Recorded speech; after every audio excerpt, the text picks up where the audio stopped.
James mau ke GI atau Sensi? GI. Kenapa? Nggak tahu.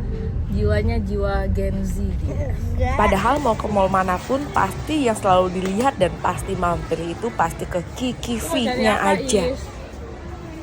Apa? Mau ngapain? Cuma mau lihat-lihat doang, nggak beli pun nggak apa-apa. Dan akhirnya kita mampir ke salah satu restoran kari yang punya kari segede bagong. Ini bener-bener lengkap banget, udah ada ebinya, moza, beef, katsunya.